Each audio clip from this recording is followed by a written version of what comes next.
Yeah, oh yeah. Oh yeah, fractal Bitcoin. What's up, everybody? This is your daily Bitcoin news video. I'm Chris. Let's get right to the price because today's a great day. Look, we're pumping. Oh yeah, pumpage. Oh yeah, oh yeah. Yeah, oh yeah. Oh yeah, that's right. Yeah, so we're down at around $61,000 range, and now we're above 66,000. And the really good thing about this is, I mean, we've been talking about it for more than 2 months that we've been sort of consolidating in a huge bull flag, and we've been making lower highs. So we had a high, then we had a lower high, then we had a lower high, and same with the lows. We had a low, we had a lower low, and a lower low. That's like downtrend stuff. But this candle breaking above this little local high at around 65,500, that's kind of like a statement. Because now look, we made a low and we're making a lower, we're making a low and then we're making a higher low, and we made a high and now we're making a higher high. And this is the stuff of uptrends. Now, it's just one candle. We'll see how it plays out. But, you know, these are the signs that happen, and this is what we have to talk about day to day. All right, well, let's get to some. Oh, yeah. Well, first of all, we are so back. Yeah, here's Bitcoin in a coffin. And yeah, here comes Bitcoin back from the dead. He's like, I ain't dead.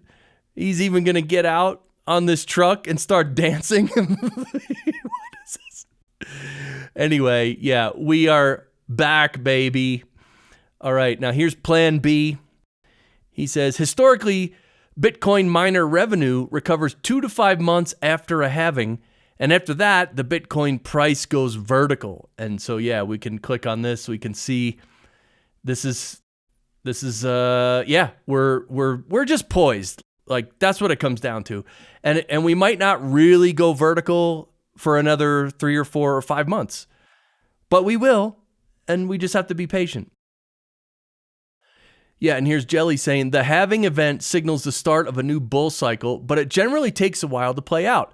On average, it takes around 160 days plus or minus of chop, while we've seen around 65 days so far this cycle. Yeah, it could take a while, but be patient. The rewards are worth it. And he's showing us here in prior cycles, this is 140 days of chop back in 2012 before we went vertical. And here in the next cycle was 180 days of chop. And chop just means kind of going sideways, up and down, little going sideways. And then 180 days of chop, then boom. Last cycle, we had 170 days of chop, then boom. And so we've only had 65 days of chop so far. So that could mean another 100 days, which is 3.5 months. So, you know, but it's all good. It's all going. And today, the third largest Bitcoin outflow this year from Coinbase, almost $1 billion. And just 24 hours after the exchange reported a system-wide outage. Yeah, we're going much higher. And you can see actually right behind my head, let me remove myself. You could see this big red downwick here. That's the volume leaving Coinbase. So what does that mean? Well, that means people are taking their Bitcoin off the exchange. And this is a sign of that we're going to go up from here, because during bull runs, people take their money off the exchange because they're not going to sell it, right? So they take it off the exchange to keep it safe, let the price run up. Then usually near the top of a bull run, people start putting their Bitcoin back on the exchange because they want to sell some of it, right, to take profits. And so this Bitcoin leaving the exchange and Bitcoin coming onto the exchange, these are telltale signs. They really are. So, yeah, that's good news. Yeah, another way to say it here, Carl says, Bitcoin reserves at Coinbase gets drained. Currently at around 267,000 Bitcoin, down from 418,000 Bitcoin early in 2024. And you see this blue line here, or it's like a bluish purplish line. This is the exchange reserves. This is how much Bitcoin is on Coinbase, and it was way up here at 418,000, you know, back Actually, this is earlier this year. This is the start of this year, 2024. And now we're all the way down here under 280,000 Bitcoin. So the reserves are going down, and this is going to cause what they call a supply shock.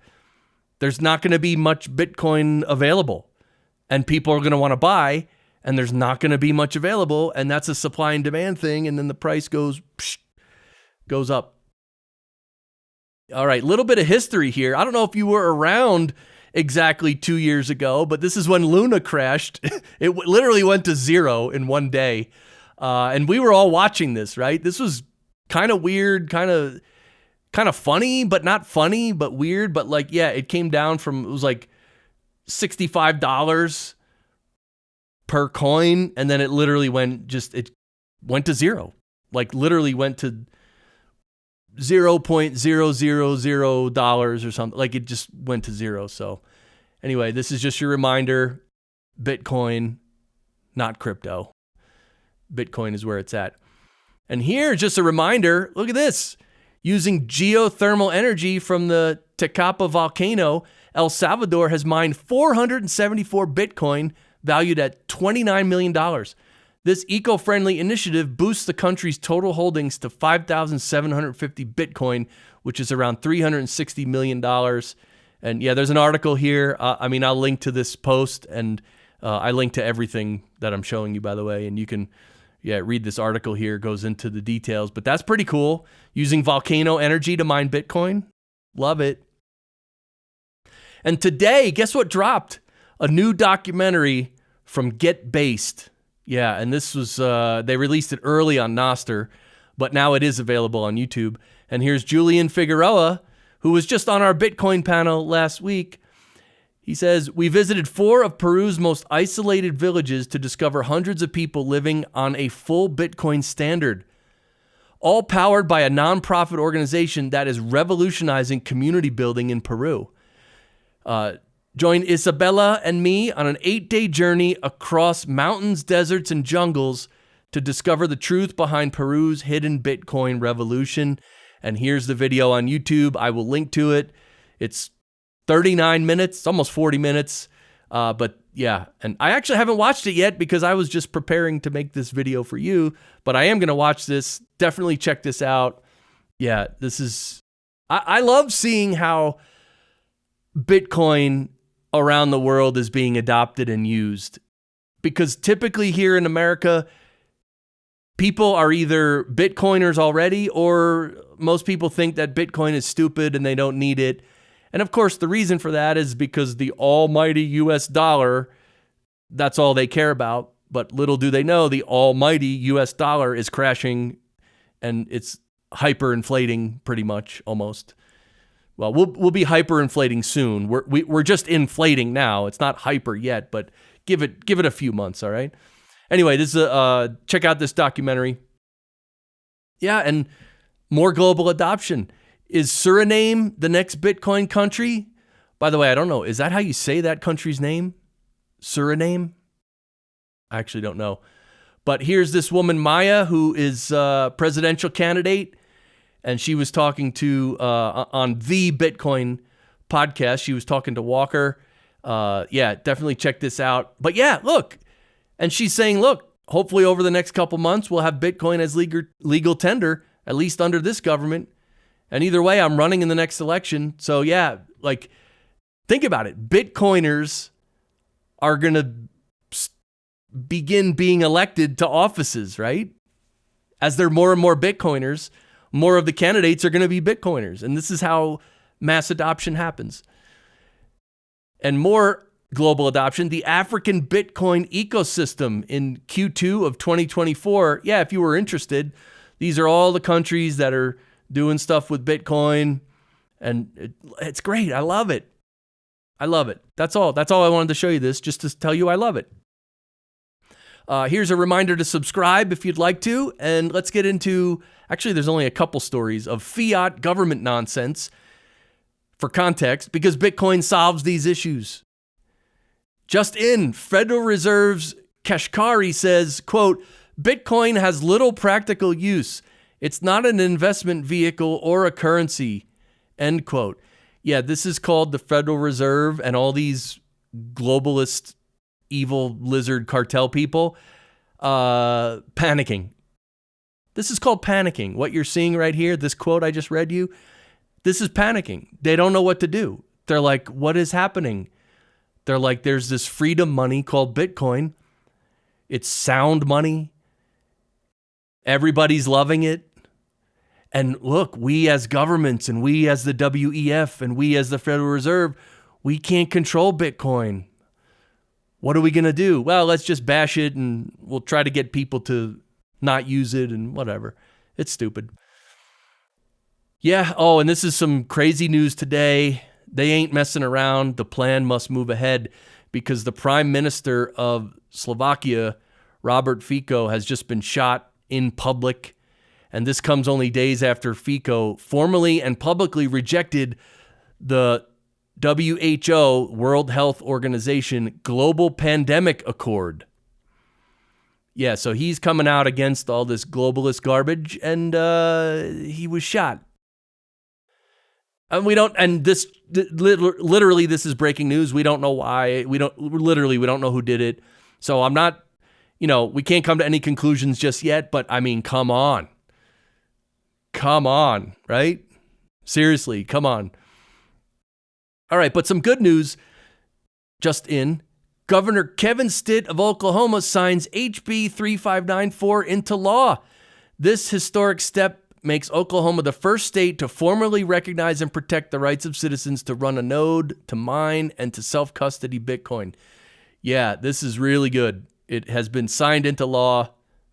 Congratulations, Oklahoma. They have protected their rights to buy, sell, transact, self-custody, and mine Bitcoin. Let's go. This is the first one. We got 49 more states to go. Let's see if we get there. Yeah, and this is important here.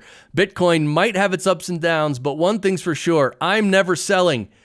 I would do anything for love. Sell your Bitcoin? But I won't do that. Yeah, don't sell. We don't sell. So, the famous Michael Saylor quote, you do not sell your Bitcoin. That's it. Especially now. Like, Bitcoin's under $100,000 and it's going above $1 million, $2 million, $5 million over time. Why would you sell now? You shouldn't. You wouldn't. This is not financial advice either, of course. But yeah, and in case no one told you today, you're beautiful, you're loved, government is your enemy. You're alive for a reason. Disobedience is a virtue. You're going to get through this. I'm glad you're alive. And taxation is theft. Oh, I love this so much. This is our website, fractalbitcoin.com. Click this link on the top here. Join our locals community and join our locals community. Yeah, this is where we hang out. It's free to join. Yeah. And don't forget, on Fridays at 4 p.m., we have the Bitcoin panel. Last week was awesome. This week is going to be awesome. It's a live stream. I invite other Bitcoiners. We have a nice chat. It's great. So that's it for today. I appreciate you tuning in. Don't forget to subscribe to the channel and follow the channel and like the video and all that. I appreciate all your positive feedback. And yeah, stay strong out there and enjoy this. This is happening. Let's see where it goes. We don't know where it'll go, but let's go. All right. I'll see you tomorrow for tomorrow's video. Bye.